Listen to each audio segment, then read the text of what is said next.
Welcome to the Fantasy Footballers DFS Podcast with your hosts, Kyle Borgononi and Matthew Betz. Well, welcome in. We're actually live right now, Betz, and it's good to be with the people. It's good for them to hear our voice, even if it's Friday morning. But dude, I am pumped to go live with the people. How about you? Oh man, could not be more excited for this live Underdog Fantasy Best Ball draft that we're doing with listeners. A select group of 11 get to play with us tonight as we are drafting one team together. Man, I love drafting, and doing it with our listeners is even better. So yes, I am very excited. And, you know, there can only be one. And so Betz and I are actually going to combine forces. We're going to share the pod, of course, and go out for either Chili's together or maybe just grab a drink or something. But we look forward to, you know, taking a little bit of money from people, but more importantly, getting to draft with people in June. It's June 18th, and it's still best ball season. And so this whole month, we've been walking through strategy. Last week, we talked about stacking. This week, we're going to do a live draft, and next week, we're going to be talking about league winners. So real quick, Betz, best ball season. Just how are you summing that up? Because we're about to enter into the next part of July and August where we're going to start prepping for DFS. So how's best ball season just feel for you? It feels great to be drafting in June when we're going off of, camp, mini camp hype reports and all this coach speak. It's just great. But no, the reality is like there is a massive edge in drafting early. Now, before, people start getting really excited about the more information that you get, the less edge you have if you kind of have, your nose to the grindstone, like really trying to get this information, which you and I, as sickos, definitely do. So I love drafting early. I think there's a huge edge in it. Some of my best success last year came drafting early best ball teams rather than drafting them in late July or August. So I will probably taper off over the next 4 to 6 weeks. So I'm in it right now, man. I'm in the DFS pass with our rankings. I am doing a ton of research. I am doing a ton of drafts, and right now it's the best time to draft, and then have zero stress about it until the end of the year. So I absolutely love it. Yeah, I think once I hit July, I definitely will take a break and then wait for more information to come out. But there have been a couple players that I feel really happy about. One of those, Javonte Williams. He's my most rostered running back, and he's trending towards that territory where he's going to end up being like a 4th round running back, maybe a 5th round. And I've been getting him in 6th and 7th on most teams as my running back 3. So I love that, and I love his upside long term. If Rodgers goes there, then his ADP is going to skyrocket. So there is a lot of advantage to drafting early, and hopefully you've gotten to walk through that with us. But Betz, you and I are adding one more thing to the people. So I'm going to the beach this next week, and you and I said this past week, hey, let's get together and let's give the people one more thing. So we're going to add something to the DFS Pass. If you got the UDK Plus, it's part of it, but it's the Best Ball Primer where we walk through every single team, talk about their ADPs for Best Ball, how you can stack this team, and we created a metric called stackability, some correlation metrics, some team outlooks, who we have exposures to. So we are almost done with that. That's going to come out this weekend. So Betz, give me one of your takeaways just to explain to people, the time we've been putting into, but we've been looking at best ball more than just player analysis, but like team wide. I like this offense. So give me any takeaways that you've had through walking through every team. Yeah, so you and I split this project a little bit. You went full hashtag spreadsheet bro on me with all of your content. And I feel like we complement each other so well because I'm an idiot with technology. You love your spreadsheets, you love your data. I love player analysis and team analysis. So we complement each other perfectly. I wrote up all the team outlooks or kind of the previews of like, what does this team mean for best ball and how do we apply what this team is going to be? One team that I got really excited about after writing them up was actually the Bengals. Thinking about kind of what they let Joe Burrow do in his rookie year, they let him drop back more than any other quarterback in the National Football League as a rookie before he got injured. And then you could say to yourself, okay, well, maybe that's this team's identity. Are they going to let him throw as much? I think they will. I mean, you look at this offense. I talked about it in the injury reports of the UDK. Like, I don't think Joe Burrow is going to run that much this year, given his knee injury. So that could only mean more time in the pocket, more throws for Joe Burrow rather than him, tucking in and running, which he is capable of doing. Awesome, wide receivers. Joe Mixon's getting a little bit of hype. So it's just a team that they're going to be up in pace. And I like that a lot with how much volume he's going to see. throwing the football to these guys. So yeah, I really like those pass catchers there in Cincy. And I chatted a little bit in there about why I think T. Higgins and Tyler Boyd are just screaming values this year. So go check that out in the DFS Pass. And I know you had a little fun writing up some of those. I was riffing on the Raiders and Wendy's value meal. And so I had some fun with that one too.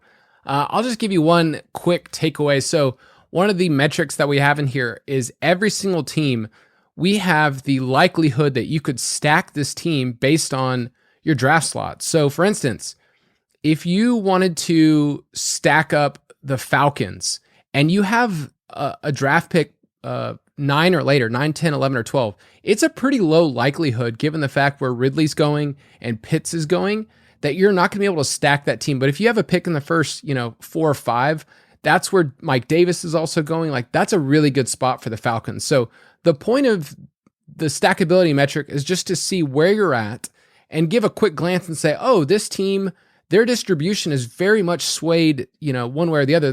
The Cowboys are another one. If you look at their ADPs, it's like Zeke's going around pick 7, pick 8. And then you look at Amari Cooper and CeeDee Lamb, like they're going 33 and 35. And then Dak is going a little bit later in the high 50s. So all of the Cowboys players, ADP wise at least, are all trending towards the back half of a draft. And that's really helpful to understand. Like if you have the Cowboys, if you're wanting that stack and you're at pick 2 or 3, the likelihood is you're probably going to have to reach to get it. So it's best not to go there. And then one more metric that I've been messing around with is last year, which players correlated with the quarterback for stacking.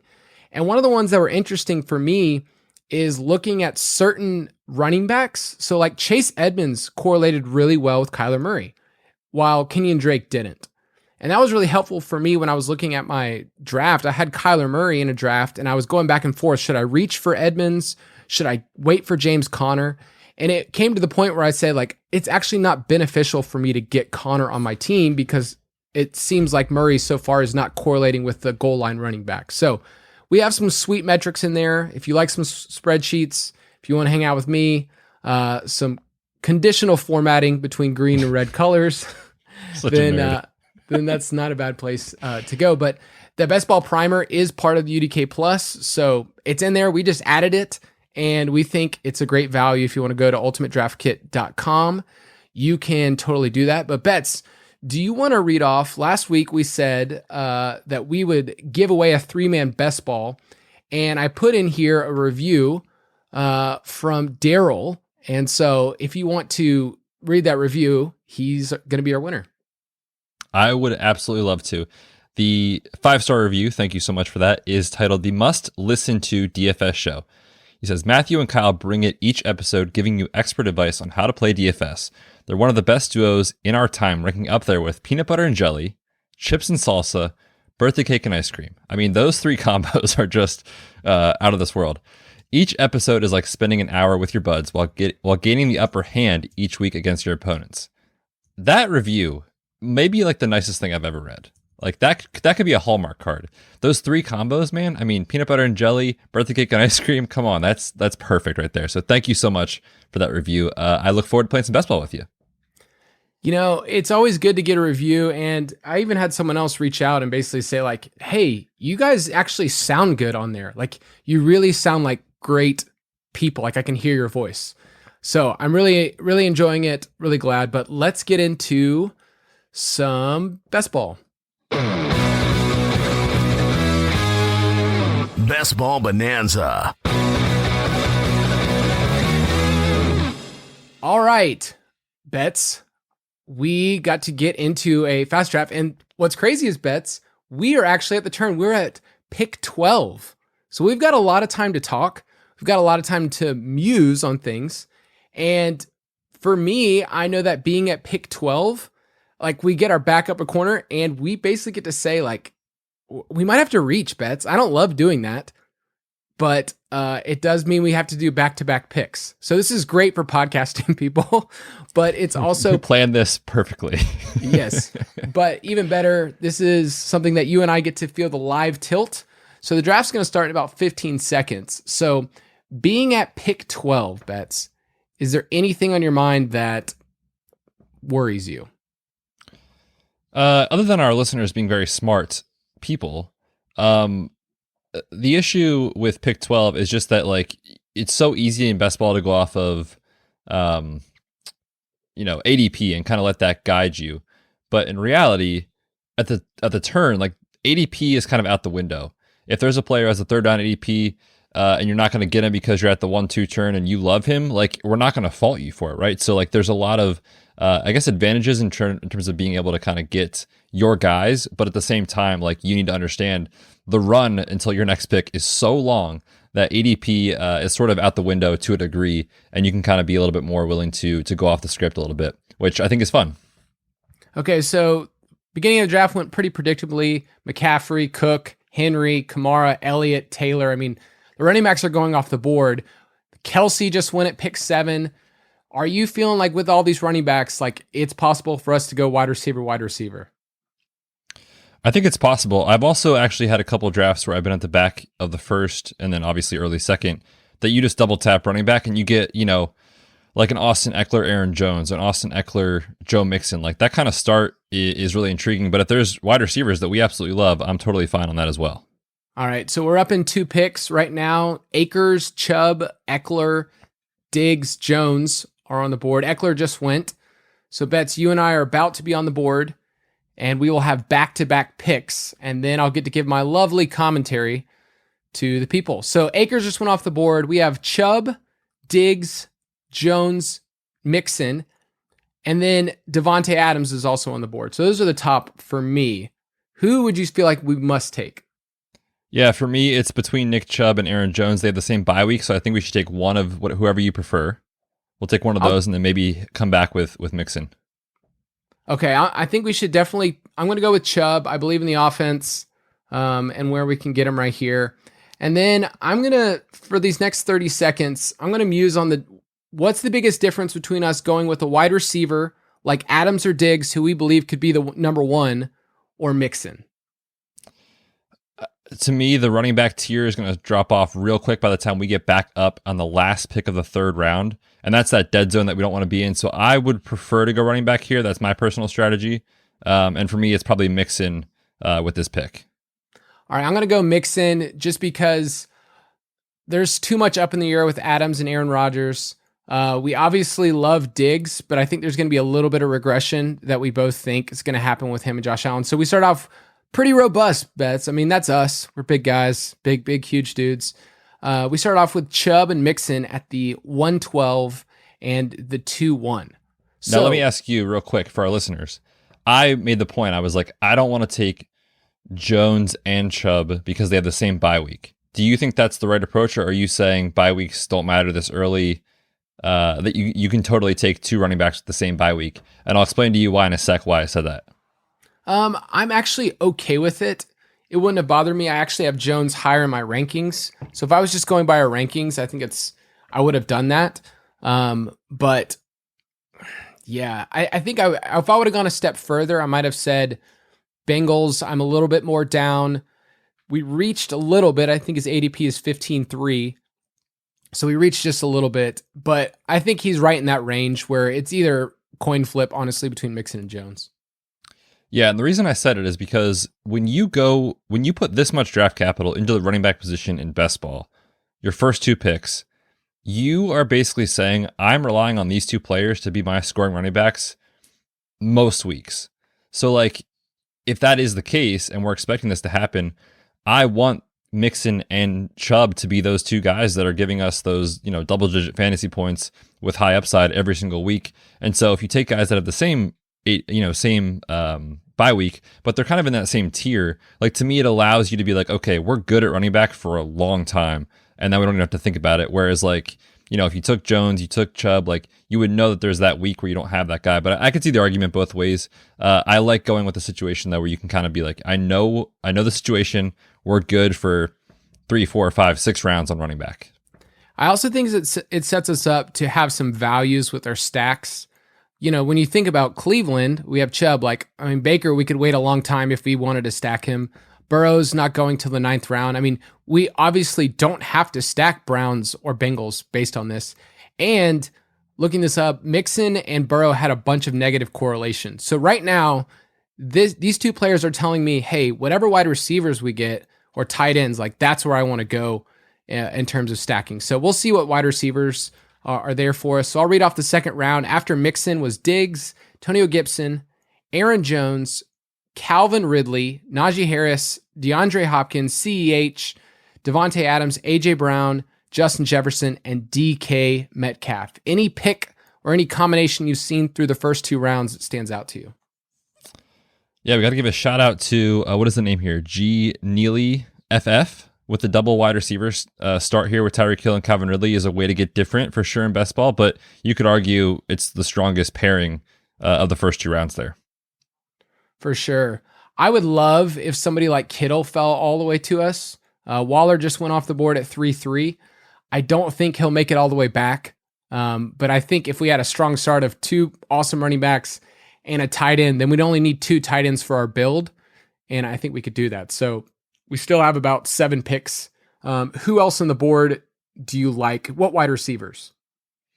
I'm really high on Amari Cooper this year. I know CeeDee Lamb is the new hotness, but you look at if you're on RotoViz, if you look at their game splits app with Cooper and Dak, I mean, it's light years above what any wide receiver does for Dak. Like those two together are massive. So I wouldn't mind if he fell to us there to be our wide receiver 1. I think he's in for a huge season this year. Yeah, we've got your boy Terry McLaurin also on the board, so I'll cue him up. Right now, I think if I got one of Cooper or McLaurin, I would be great. Love Keenan Allen, and we're up in 3 picks. So Patrick Mahomes just went off at 3-8. That's a little bit earlier. I like him when he moves over to the 4th round. But for back-to-back picks here, do we go wide receiver? I think we have to. I mean, the names that are on the board there is the range of outcomes for these players that are on the board. Keenan Allen, Amari Cooper, Mike Evans, etc. That could have wide receiver 1 overall upside, and to go double wide receiver here, I think it's massive. All right. We got one more pick until us. Cooper just went. Dang it. I think McLaurin and Keenan Allen feel the safest of these. CeeDee Lamb, I think we want a piece of that Cowboys offense, and there we are. So David Montgomery just went. I think McLaurin feels like the pick that you and I are in most agreement with. Yep, take him. Definitely in on that. You won't hear me argue with Terry McLaurin ever. Okay, so McLaurin is there, but let's debate real quick between Keenan Allen, CeeDee Lamb, and then I don't know if you want to dip any further, Mike Evans, Julio Jones. No, I think for me it's between Lamb and Allen. I like the ability to stack Allen with Herbert later because he's cheaper than Dak in terms of ADP. And we just know what we're getting with Keenan Allen, right? Like CeeDee Lamb, there's still some question marks, but Keenan Allen, you just know he's going to dominate targets. We love him. Herbert obviously is really intriguing in year 2. So I like the Keenan Allen stack there I feel like the market isn't really implying that Lamb has some risk to him this year. Yeah, I think that's a good call. I did look at this team that has Cooper right here, and they're set up to stack them. But let's go with Keenan Allen. We just want the volume.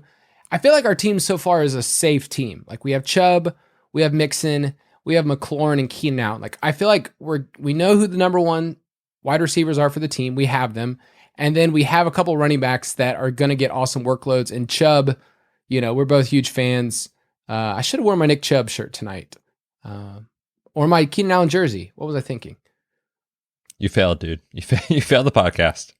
Okay. So with this start, Betz, where do you start thinking moving to the later rounds? We're about to midway through 4th round. This team is balanced. We have 2 running backs. We have 2 wide receivers. Where do you go next? So in the 5th round, I'm still not really willing to take a 3rd running back, in this type of build where I go too early. Like I said, you're just counting on Mixon and Chubb to be your guys most weeks. And when we go early running back, we can get away with 4 total in the draft, maybe 5 if we find a guy late. But you're really set up to just hammer wide receiver in these middle rounds, unless we really want to go with a high rushing upside or a stack with Keenan Allen and Justin Herbert. At this point, like tight end, I'm not into that in these kind of rounds here. We just know the historical win rates of these tight ends. If you don't get one of the top 3, you don't get an edge in taking someone in the 7th round or the 6th round. So for me, it's probably going to be a situation where we go quarterback or wide receiver, unless you can talk me into your boy Kyle Pitts or maybe Mark Andrews. I don't think Pitts will be there. I looked at our primer and looked at where he's going at 49.8. I just don't see him making it all the way back. And for those reasons, I'm out. Shark Tank. But after that, Betts, it's Andrews, it's Hawkinson. It's just not set up, I think, for our team to get one of these elite tight ends. Like, I think Hawkinson's the last one. Is that what you would say? I think he's definitely a tier break for sure. I don't think he's obviously up there with the likes of Waller, Kittle, Kelsey. But he certainly has upside, and he certainly is in a tier, I think, kind of his own there. And it definitely is a huge tier break after him. Yeah. So after we did Keenan Allen, went CeeDee Lamb. We're in the 4th round. Chris Godwin, Julio Jones, Mike Evans, Miles Sanders, Mike Davis in the middle of the 4th round, Jamar Chase, DJ Moore, Robert Woods, and Cooper Kupp. So back-to-back Rams towards the end of the 4th round. Let me just tell you who I like right now, Betts, because I'm kind of not looking at tight end. I don't mind some of the receivers. I don't think Tyler Lockett will make it back to us. I think there could be some value if Adam Thielen makes his way to us. At running back, there are some rookies that can gain some steam. So we mentioned earlier, Javonte Williams. I wouldn't hate it if we got him at the turn and we got our 3rd running back. There's also some quarterbacks. If we just said, hey, I want Kyler here, I would love Kyler at the turn. I don't hate it. Oh, I'm gosh, also just tell me how it is. Yeah, it's not you, it's me. I don't hate Kyler. Obviously, he's going to be awesome this year, but I find myself like really latching on to Lamar Jackson. I think he could be the quarterback 1 this year, and no one's talking about it. Like, he has his best skill position group he's ever had in his career. Last year, he spent time on the COVID list. People aren't really talking about that. And he still has 1,000-yard rushing, obviously, in his range of outcomes. He has it in back-to-back years. The only 2 quarterbacks last year with a higher touchdown rate than Lamar Jackson were Aaron Rodgers and Russell Wilson. So I don't know, man. I just really want to be high on Lamar this year. And I love that about him because you don't have to stack him. Like, you can, but you don't have to because of how much he runs. And, that provides such a huge upside in best ball. But, dude, he's so tough to pass on, man. I love Kyler. The hardest thing is we have some smart people that are drafting with us. Right now, only 1 quarterback has gone off the board, and we're in the 5th round. So Mahomes went at 3-8, but we're in the middle of the 5th round, Betts, and Josh Allen, Kyler Murray, Lamar Jackson, they're just sitting on the board. So knowing that, Josh Allen just went off, but like, what if Kyler and Lamar are sitting here? Never mind. Kyler just went here. Is someone listening to the show right now? Live on the podcast. You getting this feed? So would you take Lamar and stack him with Andrews here? I think that's certainly a way that we could go. I don't think, like I said, I don't think the stack has to be forced. I think it depends on the wide receivers that are there, though, to be honest with you. Okay, so I'm going to queue up Lamar. Hopefully he falls to us. Dak is also there a little bit later. Wide receivers, we're looking at Deontay Johnson, T. Higgins, Brandon Ayuk, Odell Beckham, Courtland Sutton, Chase Claypool, DJ Chark, no thank you. So and Lamar Jackson's gone. They're listening to this feed. That plan is out the window. So we talked about obviously Herbert with a potential stack with Keenan. We obviously don't have to force it. If we do, however, he's not coming back to us in the 7th round. So I feel like he's on the board if you want to go with the stack. I honestly don't hate the idea of going with your boy Javonte here in the 6th round. I think that's probably what we're going to do with our first pick, just to say we're done with running backs. Like, we'll pick one flyer at the end, but I feel like our team might be set up better than anyone else in terms of, like, we have 2 studs, and then we also have another guy who could come on at the very end. So Javonte Williams is going to be our pick here. But let's debate real quick. We got about 30 seconds between Justin Herbert and another wide receiver. So Herbert, or, our wide receivers are Higgins, Ayuk, Courtland Sutton. What do you think? Yeah, I've been getting a lot of Higgins in best ball. I think the mismatch in ADP between he and Jamar Chase is kind of silly, but I guess for me, I lean Herbert just to get that security at the stack. We don't have to think about quarterback for the rest of the draft, really. All right, let's do Herbert. So at the turn, we went Javonte Williams at the 512 and Justin Herbert at the 6-1. So 6-1 is probably a little early for me. It's about, 5 to 10 picks early, but I still think we have a team that has pretty good stackability. So let's read it off real quick. We got Justin Herbert at quarterback, running back Nick Chubb, Joe Mixon, Javonte Williams, and at wide receiver Terry McLaurin and Keenan Allen. So our team's looking pretty good, Betz, for being at pick 12 and for our listeners hacking into our feed right now. But I would have loved Lamar there. Dang it. Let's go real quick and kind of zoom out. Which teams through 5 rounds are you just like, hey, I like the way that team's looking? All right, let me look over the board here. I'm trying to see which teams have a stack because I think that tells you who might be a little bit of a more sharp player in this draft. I kind of go back to G. Neely FF. Like this guy went Hill or gal went Hill, Ridley, stacked Mahomes with Hill, Mike Evans, and Deontay Johnson. Like his wide receivers are going to be the best in this draft for sure.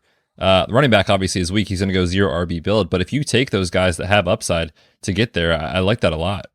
I'm going to say the most balanced team from my perspective so far is C. Sheldo. That's at pick 10. He started off Eckler and Gibson. And then he went Amari Cooper, Chris Godwin, who were both high on, and he stacked Cooper with Dak. So I think that's a pretty good stack. And then he just did it with Claypool. So I do like that build. I like the way that that's looking. And then we also have Mitch Hutton. He stacked Kyler with Hopkins. I think he got a pretty good deal on Kyler, like waiting all the way to the 5th round, not jumping the gun in the 4th. Maybe he was tempted to do that. So yeah, there's some sharp players that are trying to take our money bets, our hard-earned money. We're trying to educate, and people are trying to rough us up. Us, man. Dude, I mean, we've all gotten beaten up, right? Oh, yeah, definitely. Quick story, 3rd grade, wall ball. Some kid in 2nd grade was trying to steal the court, and I beat him up. Never got caught for it. Let's go. He's still on the ground. That's is that a story you're going to tell your kids about how tough their dad is or what? Yeah, I'm going to say, don't let anybody steal your wall ball court. Wall ball is a big deal when you're like in 2nd, 3rd grade. It really is. Were you a big Foursquare player? Yeah, I was pretty good. I was a spin doctor. That was my nickname. Yeah, of course. Yeah. No, that's where it's at. Those playground games, like that's where you become popular. Like that's where you get your best buddies. So yes, you got to be cool on the playground. And I think I mentioned before on the podcast, I peaked in 4th grade. So you could just imagine elementary, 3rd, 4th grade, all those things on a wall ball. I was pretty much the man. So bets coming back around early 7th round, any player that sticks out to you at the top of the ADP?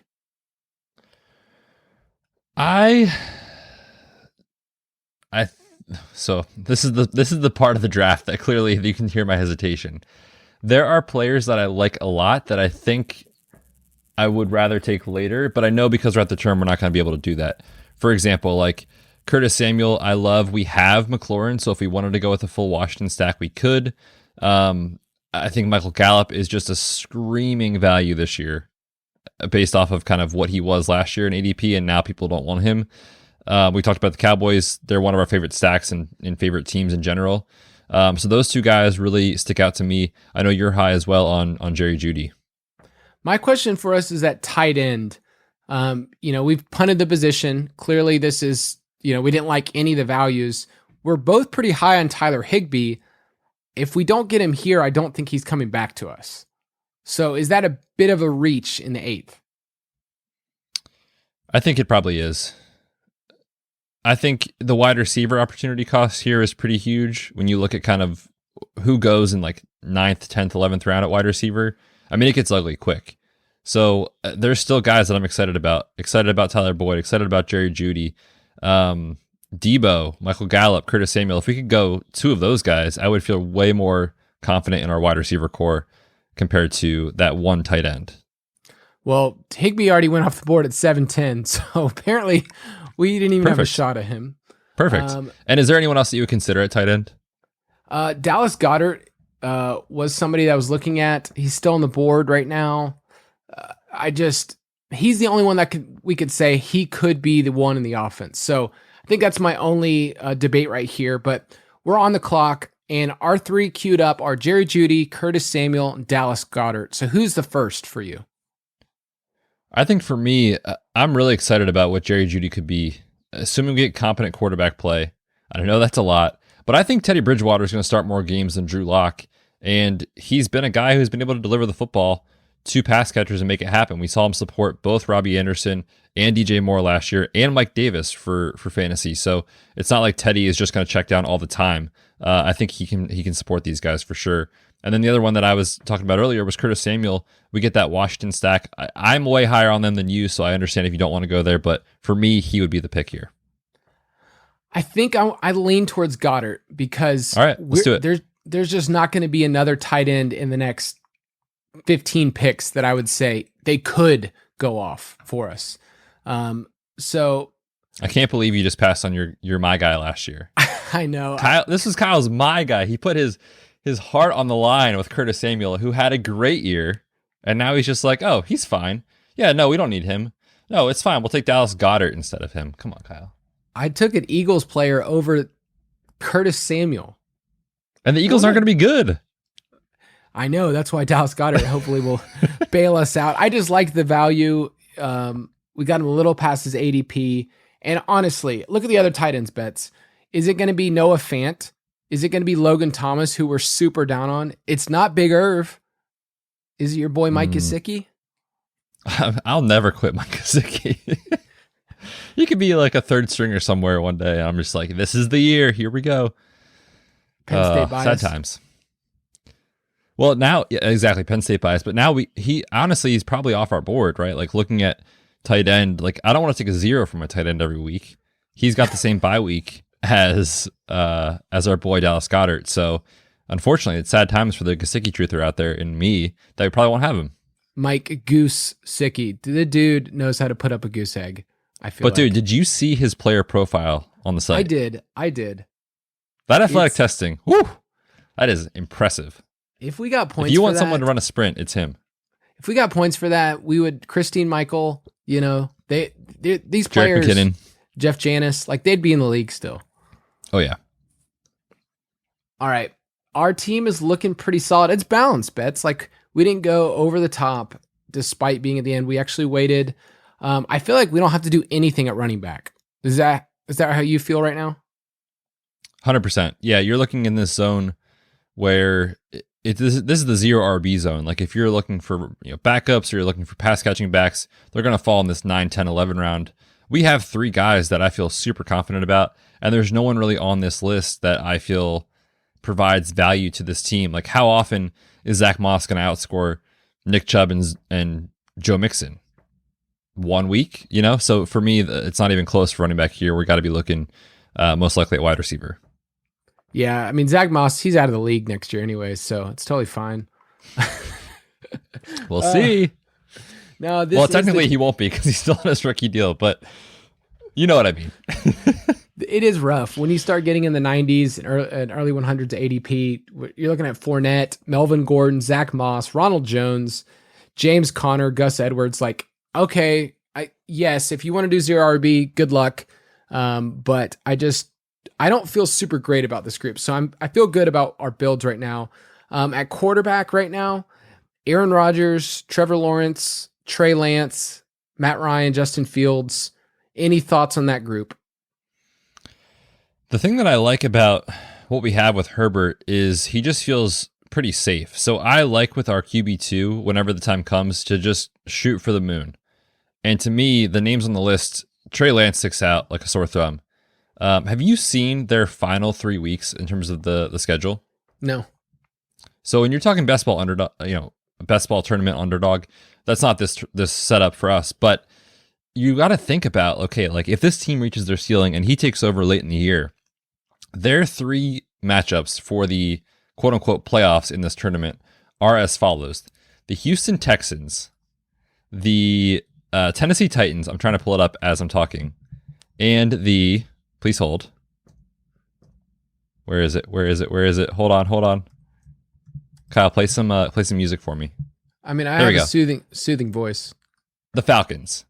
Weeks 15, 16, 17. Nice. Falcons, Tennessee, Houston. So this team could absolutely come out and smash. They got the easiest strength of schedule according to Vegas win totals this year. So I think Trey Lance could just provide like huge week winning and also league winning upside if you take him as your QB2. Yeah, right now, I think in terms of QB2s, we're going to obviously pass on Rodgers. Lawrence is intriguing. Trey Lance, Justin Fields. I think any of that range feels fine. Looking at our team in terms of like who we're going to stack, that's where it gets interesting. All right, we're on the clock.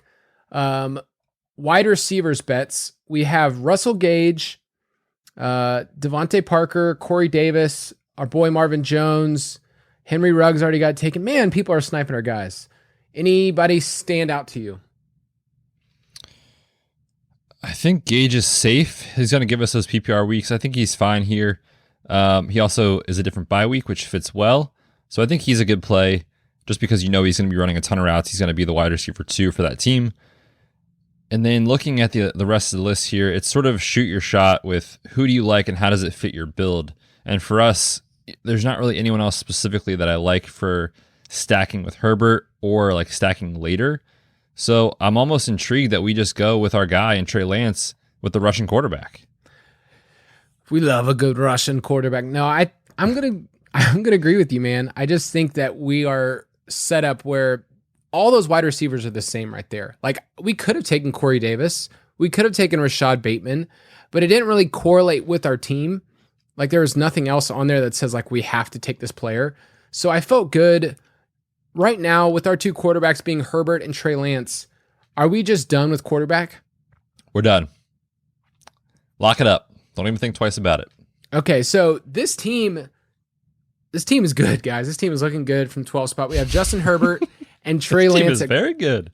Make sure you convince the listeners of that. Very nice team. We're done with quarterback. Running back, we mentioned Nick Chubb, Joe Mixon, Javonte Williams. We'll probably add somebody, maybe a pass catcher or maybe a high upside guy a little bit later, but still, are you pausing on the running back? Depending on who's there, in round 11, 12, 13, maybe we'll see. But like I said, just the further out you get with ADP, the chances of that player outperforming your early running backs is minimal. So yeah, I'm almost good to like target someone super late, or if there's a pass catcher that we like that's going to have a defined role, then we'll take him. But yeah, for me, we got to definitely add to our wide receiver depth chart and obviously tight end as well. Yeah, I feel like wide receivers as a whole have kind of been pushed up this draft. Like the guys that I'm used to getting in about the 9th or 10th round have been going around earlier, and that might just be our listeners. So, Michael Pittman has been my most drafted player, and we didn't even get close to getting him. Some other wide receivers, Ruggs. I feel like both you and I like Ruggs as like a wide receiver 4, maybe 5 type. Jalen Waddle. So just young, exciting receivers that you can put on your team. Antonio Brown also went off the board in the 8th round. So I kind of hate that our wide receivers, I feel like we don't have the boom quite that I wanted to, not as exciting, but when you start looking at wide receivers 5, 6, and 7 on your team, that's what's most important to me is just finding depth. Like we're not asking for somebody to be a wide receiver 1 for us. So any thought process just about our team, like we only have 4 wide receivers and we're about to be in round 11. Yeah, it's not what I normally do for sure. Like I tend to kind of prescribe to that 4, 5, 6 round hammer wide receivers over and over and over again. There's just so many good names that are there. And then, like you said, you get into round 9, 10, 11, and it's like these guys are all the same player, So I think having that security there is huge. I think for us, the real turning point in the draft, as far as like your strategy versus mine, probably was more that Dallas Goedert pick, where I don't know that he has the upside that his ADP warrants personally with the offense and how much I think Jalen Hurts is going to run. But that said, you are very smart at this whole thing. So I trust you with all of the money that we have in this, which is a lot, to not make us poor. So I hope you're right on that one. So Curtis Samuel's just staring at me, went mid 8th round. So maybe that's it. Maybe that's where I went wrong with this team. But I hope Dallas bails us out. So Beginning of the 11th round, Betts. We're almost there. Let's talk about wide receivers that are on the board that kind of fit the bill of a wide receiver 5, wide receiver 6. And if there's anybody that can correlate with our players, that would be nice. Mike Williams is already gone. That would have been nice. The thing about San Francisco is if you don't get Debo and Ayuk, like, who's their third wide receiver? Yeah, that's true. That's definitely true. But like we've talked about before with stacking, like for Lance, I think in this build, we're saying like we're taking Lance to be, Lamar Jackson his first year that he was a starter. We're taking him to be the running quarterback that just sets the league on fire. We're not taking him to pass for 4,000 yards. So even if we don't get a San Francisco player, that's fine. And if we wanted to do something really unique late, we could take, Wayne Gallman or someone like that, or Elijah Mitchell as someone that could be that, RB4 on our team that could be the quote unquote stack with Lance if we really wanted to. But I don't think we need to force it. Well, there's one wide receiver that's just sticking around, Betts, and I'm getting hot and heavy just thinking about him. It's our boy Marv Jones, and we're almost on the clock. I mean, if people don't snipe him, I'm going to take Marv Jones. Yeah, no, that's fine. I'm fully on board with that. Okay. What other wide receivers do you like here? Scroll down the list a little bit for me. Yeah, okay, never mind. Scroll back up. That was terrifying. Oh, we just got sniped. Marvin just went. Oh, Marv. Yeah, so in this point, Rondale Moore is super exciting. I'm also higher on Paris Campbell in his role this season. I think he's going to be a player that plays a ton in the slot. We've seen Carson Wentz target the slot in the past, and he's a guy who has just never been able to put it together. But if he does, I mean, that's a super intriguing value in Paris Campbell here in the 12th round. All right, I'll let you make the first pick, and then I will make the second for this section. All right, so pick I'm gonna say let's take Paris. Paris Campbell says he's fully healthy. Betts. I'll believe it when I see it. I actually think he can stay healthy this year. So I think he has that Keenan Allen, sort of unlucky type of situation with him. Okay, so wide receivers on the board. There's some young guys. I love Terrace Marshall Jr., but I think it's too early. Rondale Moore is kind of more of like a trick player. Nelson Aguilar, don't love it. And then at tight end, I feel like we're reaching. So any of these guys fit the bill for you? I mean, Nelson Aguilar could be the one. Let's go with Aguilar. Might as well. That's all I can say about him. He could be the one. I did check him out, and he's had more wide receiver 1 weeks than DJ Chark over the last 2 years. So this man's getting disrespected, and we can see it in ADP. So we just went Campbell and Aguilar, the classic duo, at the 11 and the 12 turn, and we only have a couple more rounds left, Betts. So right now our build, we have 6 wide receivers. So while we were kind of short on that earlier, we kind of hammered that the last couple of rounds. We still only have 1 tight end. So do you feel like tight ends what we need to address? Because I'm assuming we're going to do 3 tight ends. Yeah, I think with Goedert, you have to do that 3 tight end build, which is, totally fine. And when I'm looking at tight ends that I want to take to kind of supplement your guy that you took that you're probably going to rely on most weeks, I just want upside. Like I want athletic guys that can actually create and do some nice things with the ball in their hand and not just be a guy that you're like, I hope he catches 2 catches for 2 yards and a touchdown. Like I don't want that.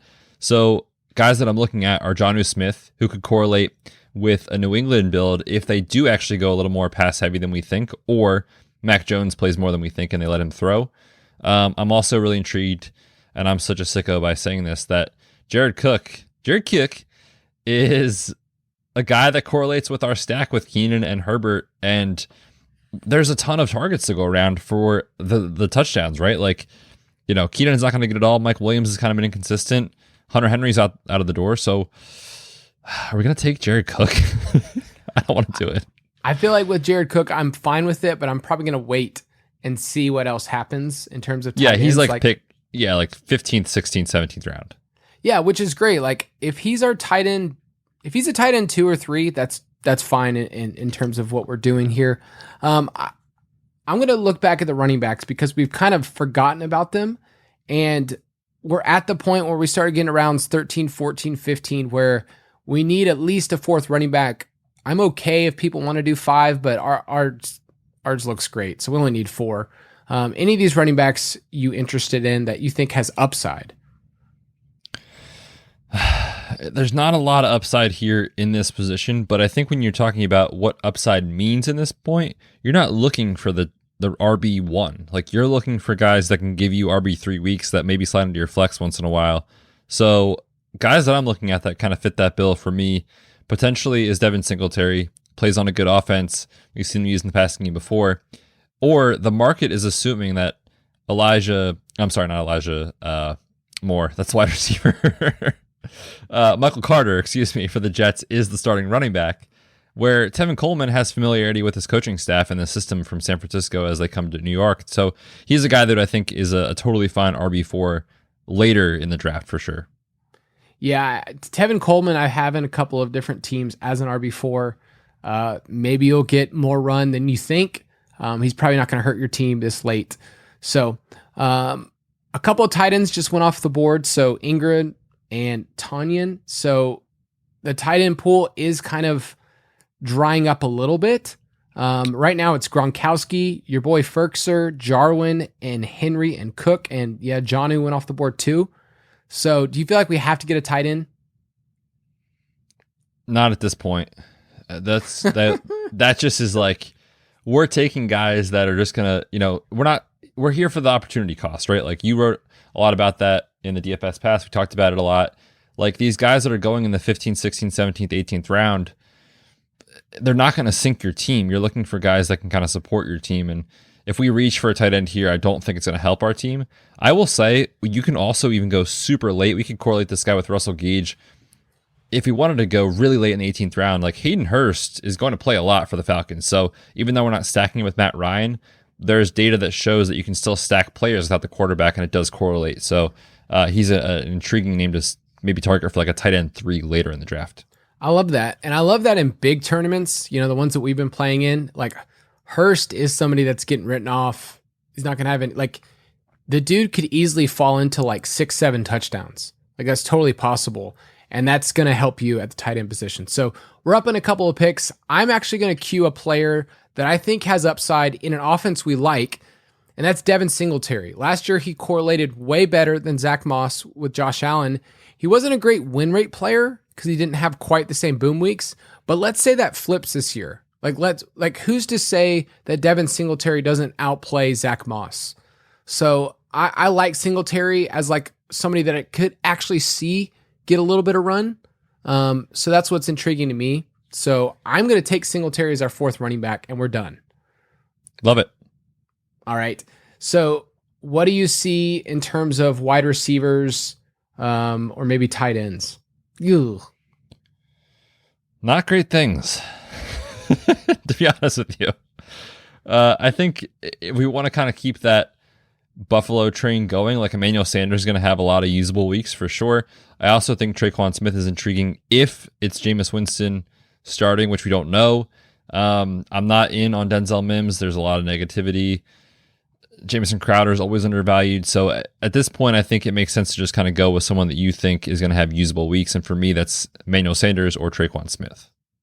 Yeah, let's go with Sanders. We just trust his talent, and I don't trust Traquan. He has never surpassed 450 yards in any season in his career. And oh, by the way, he played with the Hall of Fame quarterback, and it didn't really matter. So, yeah. Plus, that's true, totally. And the nice thing with Sanders is we just took Singletary, so we're saying we want a little bit of exposure to Buffalo, which I think everyone drafting a best ball wants. And yes, we're not getting those high-profile guys in Josh Allen or Steph Diggs, but Sanders is going to be an every down player for this team. And what happens if Zach Moss gets injured? And what happens if they don't go as pass heavy as they did last year? You could definitely have some exposure to some spike weeks for sure with Buffalo's, ancillary pieces. So we have 2 quarterbacks, 4 running backs, 7 wide receivers, and 1 tight end through 14 rounds, Betz. I like the way our squad's turning out. Picking at 12 is not easy, but I think we're set up pretty well. It sounds like we're done with quarterback. Are we done with running back? Yeah, Nick Chubb, Joe Mixon, Javonte Williams, And Singletary, yes, we are absolutely done. I like that team actually quite a bit. I think that fits kind of what you're looking for in a 4 running back build. 2 workhorse backs and then a third back that can become a league winner down the stretch is what I've been gravitating towards, maybe that rookie. And then in the 4th running back position slot there, like someone that's going to be involved, that's not going to give you zeros, that will have spike weeks, that could have more upside than you think, especially in a pass catching role. So I love that 4 running back build. Yeah, we got Singletary, 14, 15 picks after where he normally goes. So he was just sitting around. So that's why I felt fortunate to get on him. We also were pretty fortunate bets. All 4 of our running backs have different bye weeks. So we're set up really well in terms of our running backs and our buys. We have 7 wide receivers. So knowing that we have round 15, 16, 17, and 18, we have 4 rounds left. How do you want to use those? I think we're pretty much locked into a 3 tight end build at this point. So if that's the case, then obviously we're going 2 more tight ends and we'll slap on an extra wide receiver here at some point as well. So we're going to have 9 wide receivers and 3 tight ends. So overall, do you think this draft has gone the way you want it to, or because you're drafting with me, you're just still mad about that Dallas Goedert pick? If Dallas Goedert is the tight end one this year, I will forgive you.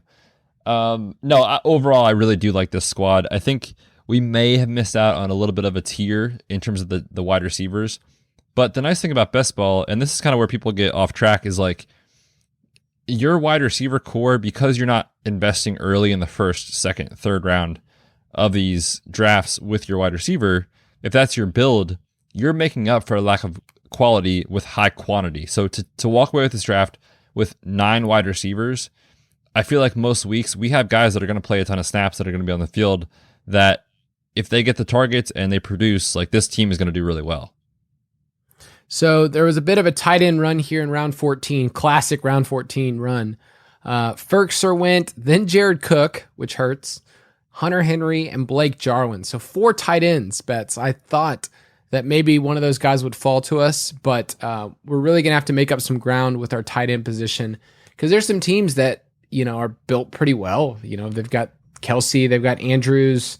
We're just a bit behind when it comes to tight end. That's clearly where we're the weakest. I blame Dallas. But imagine if we didn't go Dallas. What would we have done? We would have gotten Curtis Samuel, and then we would have picked some other bum. Yep. That's true. It's really true. It's very true. But I think I'm willing to just like punt off the tight end position completely. Like I've done a ton of drafts where my tight ends look like a joke. And when it comes down to it at season end, if your tight end is scoring 4 points in a week versus 2 in a week, it is not going to kill you. So I think for me, I'm just more willing to take on some risk at tight end. But there's still guys that like are going to play a lot and have like productive weeks. Like Cole Kmet, right? He was our 3K tight end last year in DFS all the time. He's the starter there. Hayden Hurst, we talked about already. Eric Ebron, no one wants, yet Pittsburgh we saw be a huge pass-happy offense last year. He could obviously be involved. And then Gerald Everett, like he's going to play every snap with Russell Wilson as his quarterback, and now he has no Tyler Higbee to compete with. So I think I'm maybe being optimistic, but I'm telling myself a story that I think our tight end group collectively could still be pretty good. The tight end collective is as it's called. As. I like Everett. I like Kmet. So you're making me feel better. I really am. Like at first I saw that run, but honestly, these guys are in the same position. Kmet hopefully will overtake Jimmy Grandpa, hopefully. And then in Seattle, who else is there with Gerald Everett? So who would you pick between those two? Because those two I feel like I would love to take here at the 15-16 turn, one of them at least. Yeah, I prefer Everett. It's just knowing that he's going to play a full season with Russell Wilson, whereas Chicago seems just locked in on Andy Dalton for some reason. So I'll take Russell Wilson, who is perennially a top 5 real-life NFL quarterback every single year. And with wide receivers, we're just shooting our shot. So on the board, Amon-Ra St. Brown, the sun god. Amon-Ra. Diami Brown, AJ Green, who I've actually been taking. I know, it's gross. Demarcus Robinson, Amari Rogers, Darius Slayton, any of those guys, MVS? MVS is intriguing. If we can get him later, like he's probably more of a 17th round pick type of guy. Or De'Ami Brown is also a deep threat from Washington. He's a rookie. He would correlate as well with our pick earlier of Terry McLaurin. That's true. Yeah, I'm going to wait on if we can get MVS later. I do like Amari Rodgers. I've been getting him in a lot of drafts, but I think you can wait on him. So we're going to make Gerald Everett our pick at tight end because Cole Kmet, of course, went right before us. We got sniped. So feel good about Gerald Everett. What would you say the difference is in selecting De'Ami Brown and, I don't know, AJ Green? I think it's just a matter of floor versus ceiling. Like, you're hoping for De'Ami Brown to come in and catch, he could have like an MVS type season of like 5 usable weeks of huge spike weeks. With AJ Green, like, we have no idea what he's going to get, but we know he's playing with Kyler and we like that. So I'm fine either way, whatever you think is the best build. I'm going to take the veteran. I'm going to take the gamble that they spent $8 million on a player who is still talented. And yes, he's 32, but I just believe in the offense way better. And we'll see what happens. And I know, Betz, you hated that pick. It's impossible to not like a pick after round like 10. Like, if you argue anyone's pick after round 10, you're just in a bad mood at that point, because the win rates, we know they just plummet as you get into these double-digit rounds. It's just like, you got to hit that, that lottery ticket, so to speak. Yeah, it really is. And anyone that tells you they know exactly who's going to hit is just crazy. Because when you start getting 16, 17, 18, you're getting super fortunate. And when you look back, because that's what we're doing right now, we usually look backwards and at 2020 and we say, oh man, that was James Robinson was such a good pick. In best ball, nobody was picking him. Like, nobody was picking James Robinson. He was on, I think, out of best ball 10 rosters, there was like 5,000 rosters. He was on like 200 of them. So it's like, okay, some people shot their shot, but like most people aren't hitting for that player. So MVS just went off the board. Eric Ebron, somebody that you liked at tight end, just went off the board. Not great, man. Not looking good when you start scrolling through. Yeah, 16, just stop 17. Scrolling. It gets gross if you just do that. All right, I'm just going to scroll until we find a player that we have no idea who they are, okay? Like this guy. Isaac Witten. Who is Bug Howard? Should we cue him up? That's an amazing name. He apparently is a wide receiver for Jacksonville, according to Underdog. Bug, man. He's got a week 7 bye. We know that. But no player picture here. See, we can't do that. We can't have that. No, there's some people like Geronimo Allison. That man is just buried down here. Oh, Jason Moore. There we go. We could take... Wait, is that the Jason Moore? The Jason Moore, wide receiver for the Chargers. His picture's right here. It looks a little different. Looks a little different. Yeah, we can cue him up. He would correlate with Herbert. All right. Give me a late round guy, a wide receiver that you're like, all right, I'm going to shoot my shot 17 to 18 round. I've ended up with a lot of KJ Hamler. He's obviously not in the pecking order that we like for a quarterback that we don't trust, but we've seen him be involved and have huge weeks out there with Denver. So he's a guy that I've taken to quite a bit, but it's on teams where I don't have Jerry Jeudy, and it's on teams that I don't have Cortland Sutton. So I could definitely see the argument in being like, you know what, we already have Jeudy, let's pass on him. But at this point, we're talking about an opportunity cost that is basically non-existent. So he would be a play. And then as well, I'm such a sicko, like Sammy Watkins staring us in the face. What if Lamar is actually going to throw the ball? It's possible. Josh Palmer, I see you hovering over him. Tell me about Palmer. I know that we have Herbert. If he wins the number 3 job from Jalen Guyton, then I think it's just great. Like that's all we're asking him to do, is to have 3 or 4, to have an MVS type season. So they traded up to get him. I don't mind him there. Amari Rodgers is the most talented, I think, of this group. It's just that Aaron Rodgers is a wild card with this team. So we got to get a wide receiver here. So between Hamler, let's just say between Hamler and Palmer, who do you like better? I think we should roll with Palmer, just given the stack with Herbert. Yeah, and when having Jeudy, I feel fine, like not doubling up right there. Gosh, but what if Aaron Rodgers goes there? Well, then we'll do more drafts and we'll get some stacks with Aaron Rodgers. Yeah, well, lucky for us, KJ Hamler already went off the board. We're about to be on the board. So we have Josh Palmer as our final wide receiver that we're going to stack with Herbert. And then, good Lord, we need a tight end. Zach Ertz will not be our tight end. Chris Herndon, yeah, right. I don't mind either Mo Alley Cox in terms of like the Colts. OJ Howard is intriguing. I've got him with some Brady stacks.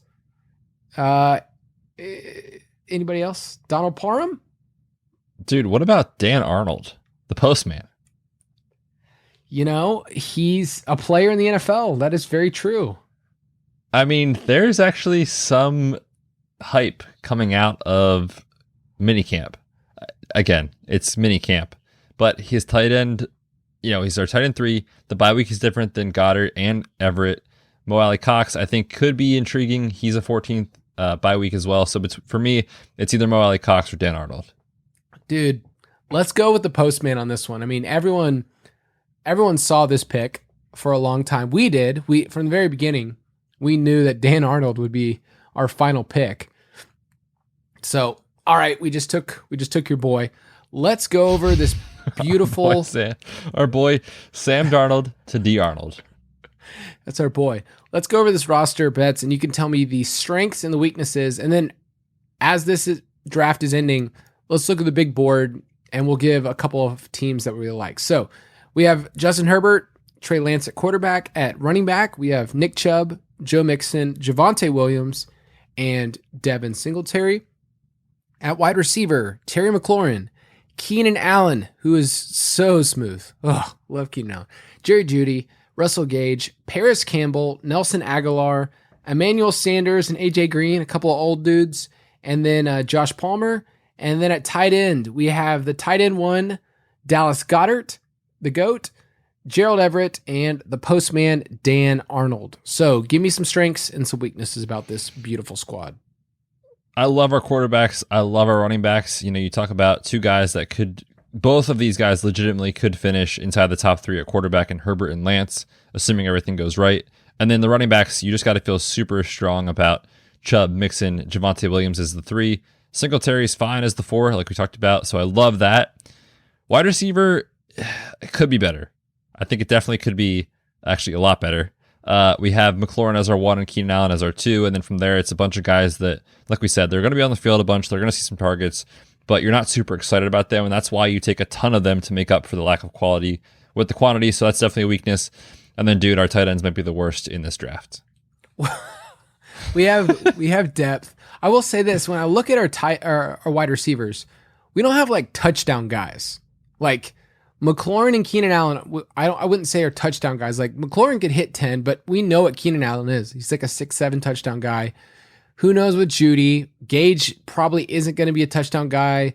Paris Campbell, probably not. AJ Green, maybe like 7 years ago. It's just like, I don't know where all of the touchdowns are going with our wide receivers. So we're going for volume. We're going for half PPR goodness. That's the only thing I would say is I wish we had a red zone dominator, like a Marvin Jones. I mean, imagine a player like that. Obviously. So that's where I think some of our weakness is. But any teams, I'll let you just look at the draft board and, as we're wrapping up, thank you for drafting with us. Thanks for being a part of this awesome podcast that Betz and I love getting to do. But we will continue to do more of these best balls, private ones, and to send them out, and you guys can jump on them. Just like these, we sent it out and it filled within 5 seconds. So that's super fun for us. So any teams that stand out to you other than the KYL3 Borg team? Yeah, that team is definitely the absolute best in this entire draft. It's an alpha team. It's an alpha dog for sure. I like the stack teams for sure. Like the DeAndre Hopkins stack team. I don't know what the drafter's name was on it, but they stacked Hopkins at an extreme value with Kyler, who fell pretty far. So I think that is just massive upside in terms of that team. That's Mitch Hutton. So I like that team quite a bit. Yeah, there's some other teams that I just think are set up really well. So Zeke went a little bit earlier for the real get at me. He took him at pick 5, but then he came back with CH and George Kittle. So those first 3 picks, like, you're setting your team up to say, all right, I have 2 workhorse running backs, kind of like us, and then I have a tight end. So that team already is set up to say, you know what, I only need 1 more tight end. I'm just going to hammer away at wide receivers and go to town on that. So love that. We'll post the draft board and maybe we'll get some people to say which team is the best. Hopefully you pick ours because, we like our team. We like what we're doing.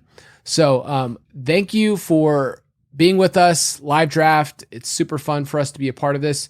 Next week, Betz and I are going to be talking about league winners. And so we're going to give a list of players that we like at different ADPs, guys that we just say, hey, this could actually help you win a best ball. We're going to give like 12 man, and then we're also going to give like best ball mania picks, the ones that we really, really like. So Betz, any words for the people as we depart?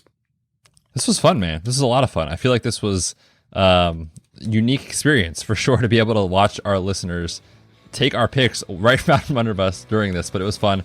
Be sure to check out the DFS Pass content that we have for you guys.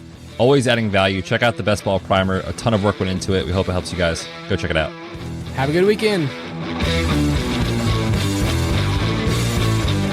Thank you for listening to another edition of the Fantasy Footballers DFS Podcast.